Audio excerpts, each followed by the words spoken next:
बिस्मिल्लाहिर्रहमानिर्रहीम। चैप्टर 17 के बाद चैप्टर 18 और चैप्टर 18 का फर्स्ट लेक्चर।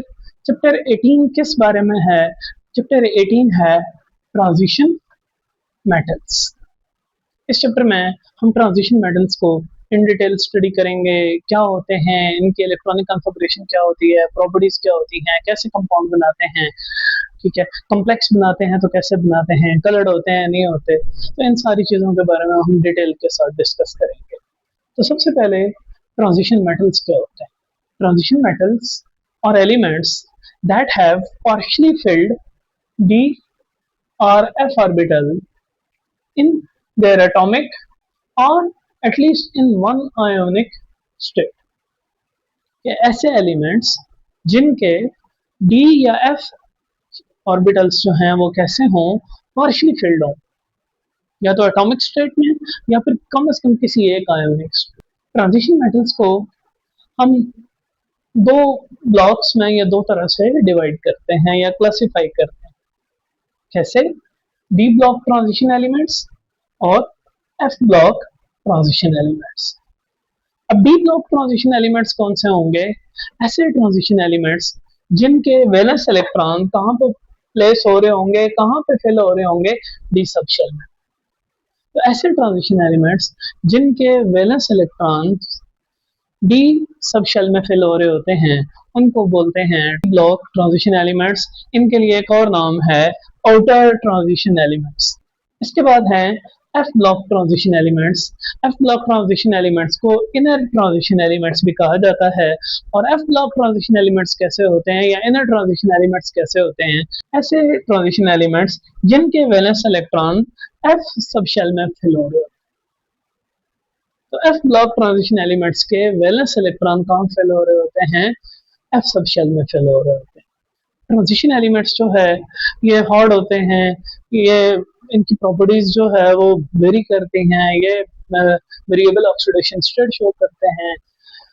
इसके अलावा ये प्री हिस्टोरिक हैं। इनके इंट्रोडक्शन की अगर हम बात करें तो ये बहुत पुराने टाइम से नोन है टू ह्यूमन, और ये ह्यूमन सिविलाइजेशन का एक बड़ा इम्पोर्टेंट पार्ट रहे हैं। जैसा कि गोल्ड, कॉपर, सिल्वर, ये ऐसे ट्रांजिशन एलिमेंट्स हैं जो कि एक वेल्थ का सिंबल भी रहे हैं, यानी कि स्टेटस सिंबल भी रहे हैं।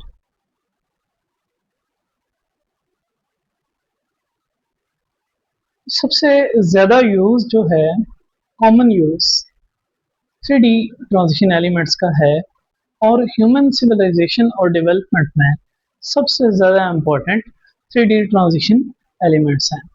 तो सबसे पहले हम जो डिस्कस करने जा रहे हैं वो भी 3D ट्रांजिशन एलिमेंट्स यानी first row transition elements. First row transition elements जो हैं ये डी ब्लॉक ऑफ प्रेडिक्टेबल में मौजूद हैं, और ये कैसे हैं? They have partially field D orbital. अब नेक्स्ट क्वेश्चन ये है कि 3D ट्रांजिशन एलिमेंट्स कहाँ से शुरू होके कहाँ पे खत्म हो रही है? तो 3D ट्रांजिशन एलिमेंट्स जो है वो स्कैंडियम से स्टार्ट होके जिंक 30 पे खत्म हो रही है।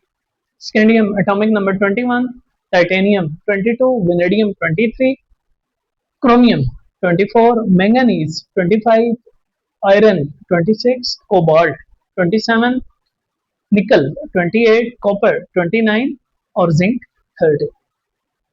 अब इनको ट्रांजिशन एलिमेंट्स क्यों कहते हैं? क्योंकि ये क्या शो करते हैं? Variable oxidation state. अब वेरिएबल ऑक्सीडेशन स्टेट का क्या मतलब है?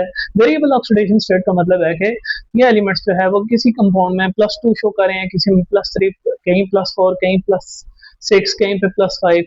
जैसे कि मैंगनीज है, मैंगनीज जो है वो +2 भी शो करता है, +3 भी करता है, +5 भी करता है, +4 भी करता है। जैसे MnO2 है तो वहाँ पे +4 कर रहा है, K2MnO4 है तो वहाँ +6 कर रहा है, KMnO4 में +7 ऑक्सीडेशन स्टेट शो कर रहा है, तो वेरिएबल ऑक्सीडेशन स्टेट शो कर रहा है। तो ना सिर्फ मैंगनीज बल्कि सारे टिपिकल ट्रांजिशन एलिमेंट्स जो है वो वेरिएबल ऑक्सीडेशन स्टेट शो करते हैं। वैसे तो ट्रांजिशन एलिमेंट्स के जो ग्रुप्स हैं वो ग्रुप नंबर 3 से ग्रुप नंबर 12 तक होते हैं, लेकिन यहाँ पे भी जो स्कैंडियम है, जो ग्रुप 3 और स्कैंडियम से नीचे वाले जो ट्रांजिशन एलिमेंट सीरीज के एलिमेंट्स हैं उनको, और जो ग्रुप नंबर 12 है यहाँ पे है जिंक। इनको स्कैंडियम को और जिंक को, इनको टिपिकल ट्रांजिशन एलिमेंट्स जो है वो कंसिडर नहीं किया जाता। क्या वजह है इनको टिपिकल ट्रांजिशन एलिमेंट कंसिडर ना करने की? तो इनको टिपिकल ट्रांजिशन एलिमेंट इसलिए नहीं माना जाता, इसलिए कंसिडर नहीं किया जाता क्योंकि स्कैंडियम और जिंक जो है वो ट्रांजिशन एलिमेंट्स की सारी प्रॉपर्टीज शो नहीं करते, जैसे कि कलर सॉल्ट बनाना, कलर कम्प्लेक्स आयन बनाना, मैग्नेटिक प्रॉपर्टीज जो है वो नहीं शो करते, वेरिएबल ऑक्सीडेशन स्टेट शो नहीं करते। तो इस तरह की प्रॉपर्टीज ये स्कैंडियम और जिंक शो नहीं करते, तो इनको नॉन टिपिकल ट्रांजिशन एलिमेंट कहा जाता है, या यूं कह लें कि इनको टिपिकल ट्रांजिशन एलिमेंट काउंट नहीं किया जाता। अब ये क्यों टिपिकल ट्रांजिशन एलिमेंट नहीं है? क्योंकि इनके जो वैलेंस डी ऑर्बिटल्स हैं वो कम्प्लीटली फिल्ड होते हैं। जैसे कि जिंक का देखें, आर्गन 3d10 4s2, तो यहाँ 3d10 है, डी ऑर्बिटल जो है वो कम्प्लीटली फिल्ड है। लेकिन अगर जिंक जो है वो +2 ऑक्सीडेशन स्टेट बनाता है, तो +2 ऑक्सीडेशन स्टेट में भी जो है इसका 3d ऑर्बिटल जो है वो कम्प्लीटली फिल्ड होता है। तो यहाँ पे मैंने एक टर्म लिखी है आर्गन, वो इसलिए लिखी है कि कंप्लीट इलेक्ट्रॉनिक कंफिगरेशन 1s से स्टार्ट नहीं की, बल्कि 1s2 2s2 2p6 3s2 3p6, तो 18 इलेक्ट्रॉन इलेक्ट्रॉन आर्गन तक फिल हो जाते हैं। तो इसलिए आर्गन से ऑनवर्ड जो है वो ऑर्बिटल्स, स्पेसिफिक ऑर्बिटल्स लिख दिए, और 18 इलेक्ट्रॉन तक जो कंफिगरेशन है उसके लिए क्या लिख दिया है, आर्गन। 3D सीरीज के इंट्रोडक्शन के बाद 3D सीरीज की इलेक्ट्रॉनिक कंफिगरेशन, 3D सीरीज के एलिमेंट्स और उनके जो पॉसिबल आयंस बनते हैं, स्टेबल आयंस +2 और +3 ऑक्सीडेशन स्टेट में, उनकी इलेक्ट्रॉनिक कंफिगरेशन देखते हैं। सबसे पहले है हमारे पास 3D सीरीज में स्कैंडियम। स्कैंडियम का एटॉमिक नंबर होता है 21, तो इसकी इलेक्ट्रॉनिक कंफिगरेशन आर्गन तक 18 इलेक्ट्रॉन्स। फिर 3D को मैंने जरा ओपन करके लिख लिया है, 3D x² - y², 3D z², 3D xy, 3D yz, 3D zx और 4s। तो यहाँ पे 18 electron up to argon, 4s2, 2 electron 4s में जाएंगे और एक इलेक्ट्रॉन उसका किस में जाएगा, 3D में जाएगा। 4s पहले फिल होगा क्योंकि 4s की n+l वैल्यू कम है, जबकि 3D की n+l वैल्यू 4s से ज्यादा है, तो 4s पहले फिल होगा और 3D बाद में फिल होगा। 21 इलेक्ट्रॉन कैसे पूरे होते हैं, 18 और 2 20 और एक इलेक्ट्रॉन 3D में 21। जब ये +2 ऑक्सीडेशन स्टेट स्कैंडियम शो करता है तो 4s के दोनों इलेक्ट्रॉन लॉस हो जाते हैं और 3D वाला एक बाकी रह जाता है। अब बाकी सारे 3D में कोई नहीं इलेक्ट्रॉन, सिर्फ 3D x² - y² में एक इलेक्ट्रॉन।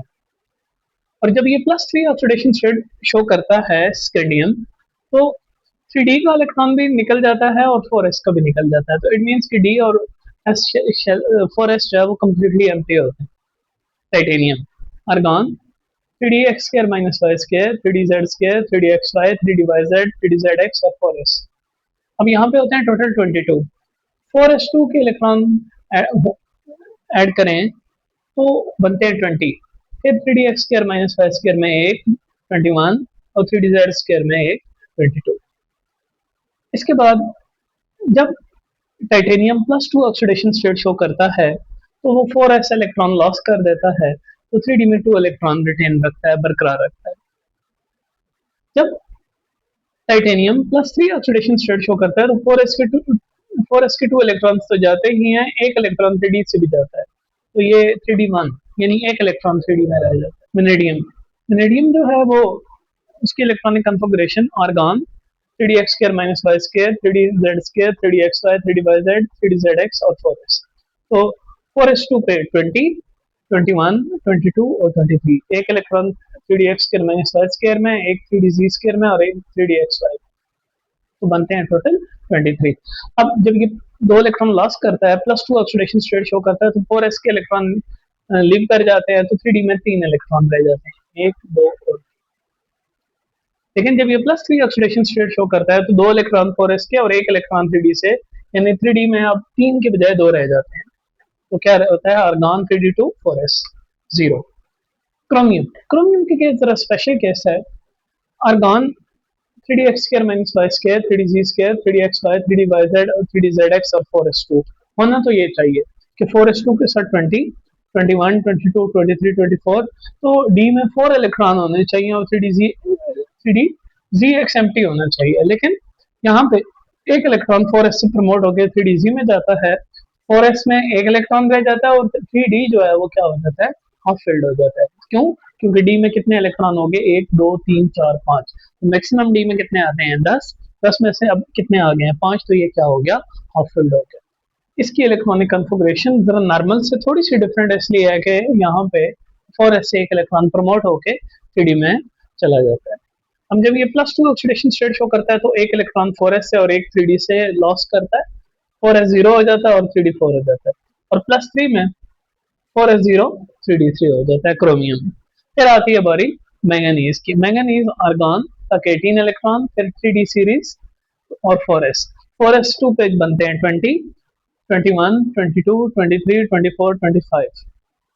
तो मैंगनीज के केस में 3d में इलेक्ट्रॉन फिल नहीं होता, बल्कि 4s में जो एक इलेक्ट्रॉन कम हो गया था क्रोमियम में, यहाँ पे अब एड अप होकर 4s2 को कंप्लीट कर देता है। अब जब मैंगनीज +2 होता है, वहां पे 4s से 2 इलेक्ट्रॉन लॉस हो जाते हैं, तो 3d 5 रह जाता है, और जब मैंगनीज +3 शो करता है तो एक इलेक्ट्रॉन 3d से भी निकल जाता है और वो क्या हो जाता है, 3d 4। नेक्स्ट है आयरन। आयरन जो है, आयरन को अगर आप देखें तो आर्गन तक 18 इलेक्ट्रॉन, फिर 3d सीरीज और 4s2, 4s2 पे 20, 21, 22, 23, 24, 25, और अब चूंकि आयरन जो है वो टोटल नंबर ऑफ इलेक्ट्रॉन्स वहाँ 26 है, तो एक इलेक्ट्रॉन यहाँ पे और आ जाएगा, तो ये क्या बन जाएंगे, 26। अब डी में कितने हैं, 2 3 4 5 6, तो जब +2 आयरन होता है, +2 ऑक्सीडेशन स्टेट शो करता है, तो 4s के इलेक्ट्रॉन लॉस हो जाते हैं और डी में कितने रहते हैं, 3d6। यहाँ पे और यहाँ पे मैंने डी ओपन करके लिख नहीं सकता था, यहाँ पे जब मैंने एलिमेंट की इलेक्ट्रॉनिक कॉन्फ़िगरेशन लिखी है, आयरन मेटल की लिखी है, तो वहाँ पे 3d को ओपन करके लिख दिया, लेकिन उसके बाद आयोनिक स्टेट्स में मैंने किसी एलिमेंट के लिए डी को ओपन नहीं किया। तो आयरन के केस में जब +2 आयरन होता है तो 4s 0 3d6, और जब +3 होता है तो 4s 0 3d5। और आपको पता होना चाहिए कि आयरन 2 के मुकाबले में आयरन 3 ज्यादा स्टेबल होता है, क्योंकि उसका डी ऑर्बिटल जो है वो क्या हो जाता है, हाफ फिल्ड हो जाता है, किस ऑक्सीडेशन स्टेट में, +3 कोबाल्ट। आर्गन तक 18 इलेक्ट्रॉन, फिर 3d सीरीज और 4s2, 4s2 के साथ 20 इलेक्ट्रॉन और 27 है टोटल, तो 3dx² - y² में 2, 3dz² में 2, 3dxy, 3dyz और 3dzx में एक एक इलेक्ट्रॉन, तो 22, 24, 25, 26 और 27, इस तरह 27 इलेक्ट्रॉन कोबाल्ट के पूरे हो गए। जब ये +2 ऑक्सीडेशन स्टेट शो करता है तो 4s से इलेक्ट्रॉन लॉस करेगा, 3d7 बरकरार रहेंगे, जबकि जब ये +3 ऑक्सीडेशन स्टेट शो करेगा तो ये 3d6 हो जाएगा कोबाल्ट। Argon 3d6, 4s 0। फिर है निकल। निकल में भी आर्गन तक 18 इलेक्ट्रॉन, फिर 3d सीरीज और 4s2। अब ये देखिए 4s2 पे होता है 20, तो 8 इलेक्ट्रॉन आने हैं, 22, 24, 26, 27, 28। ठीक हो गया। अब जब ये +2 ऑक्सीडेशन स्टेट शो करता है तो 4s के 2 इलेक्ट्रॉन लॉस हो जाते हैं, तो 3d में 8 इलेक्ट्रॉन बरकरार रहते हैं, जबकि +3 में डी से भी एक इलेक्ट्रॉन और चला जाता है, तो argon 3d7, 4s 0। Copper. Copper भी जरा स्पेशल केस है। वो कैसे, कि वैसे तो इसको ये होना चाहिए आर्गन 18, 3d सीरीज और 4s2, 4s2 होता तो क्या होता है 20, और 9 इलेक्ट्रॉन और आते और एक इलेक्ट्रॉन यहाँ कम रह जाता। लेकिन यहाँ पे भी ये होता है कि एक इलेक्ट्रॉन प्रमोट होता है 4s से और 3d को कंप्लीट कर देता है। अब देखें डी में कितने हैं, 2 4 6 8 एंड 10, तो डी कंप्लीटली फिल्ड हो गया, तो ये बन गया 3d10 और 4s1। अब जब +2 इलेक्ट्रॉन ये लॉस करता है तो एक इलेक्ट्रॉन 4s से और एक 3d से करता है, तो इसलिए कॉपर +2 ऑक्सीडेशन स्टेट में क्या होगी electronic configuration, argon 3d9, 4s 0, और +3 में क्या होगा, 4s 0 3d8। वैसे कॉपर यूजुअली +3 शो नहीं करता होता। जिंक। जिंक जो है आर्गन और 3d सीरीज और 4s2 के साथ 20, और डी में 10 इलेक्ट्रॉन ऐड हो गए, तो कितना हो गया, 30। अब जब ये 2 इलेक्ट्रॉन लॉस करता है, जिंक +2 ऑक्सीडेशन स्टेट शो करता है, तो 4s के इलेक्ट्रॉन लॉस हो जाते हैं, लेकिन डी इसका क्या रहता है, कंप्लीटली फिल्ड रहता है। जिंक जो है वो +3 ऑक्सीडेशन स्टेट शो नहीं करता, तो इसलिए उसकी +3 ऑक्सीडेशन स्टेट के साथ इलेक्ट्रॉनिक कन्फिगरेशन नहीं लिखी। तो यहाँ पे मैंने आपके सामने इन एलिमेंट्स की इलेक्ट्रॉनिक कन्फिग्रेशन एटॉमिक स्टेट में, +2 ऑक्सीडेशन स्टेट में और +3 ऑक्सीडेशन स्टेट में लिखी है।